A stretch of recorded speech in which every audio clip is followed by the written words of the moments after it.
Hello mga striker, have nice day, welcome back to my channel. Ngayong araw pa rin naman tayo ng angle grinder na malaki. Ito siya mga striker, wala itong power. Kaya ang gagawin natin dito, i-repair natin. Kaya ngayon natin, umpisahan na natin.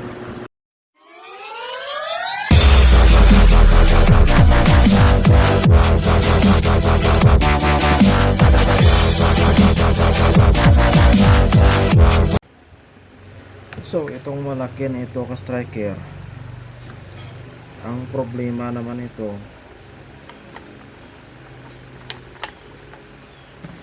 dito sa kanyang switch. Kasi na-check ko na ito, kasi kung makita nyo ito, basag siya. Yan.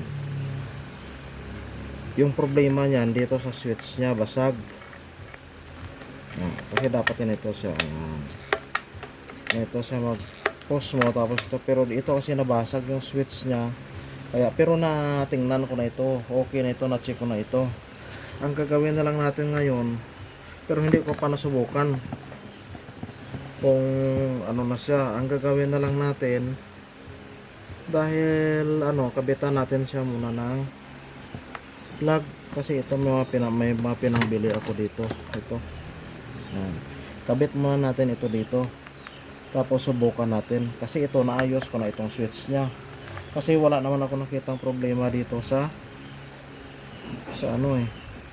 dito sa kanyang armature at saka sa stator nya. So dito may problema, kaya naayos ko na ito.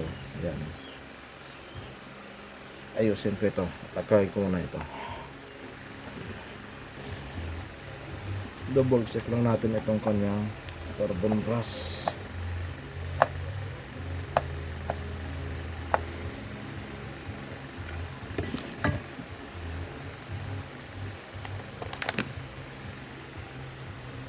So carbon brush nya okay, nabalik ko yung carbon brush nya.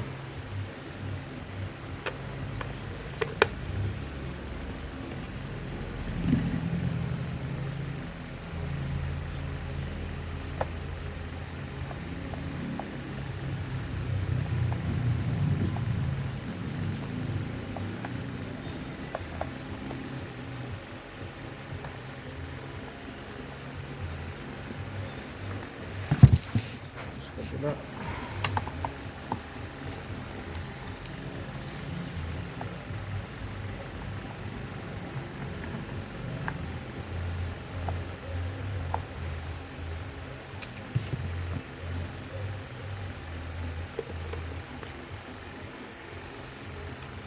So good yung carbon brush nya, nabalik ko din kasi binungkal ko na ito eh.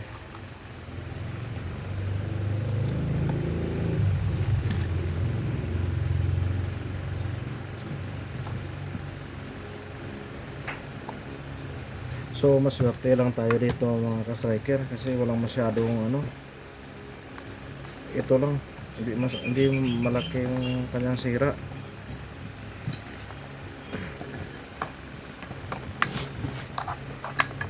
Kasi bakit tumalsik yan. Yan,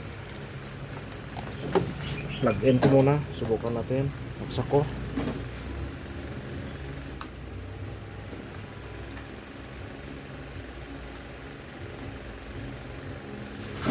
Sampol.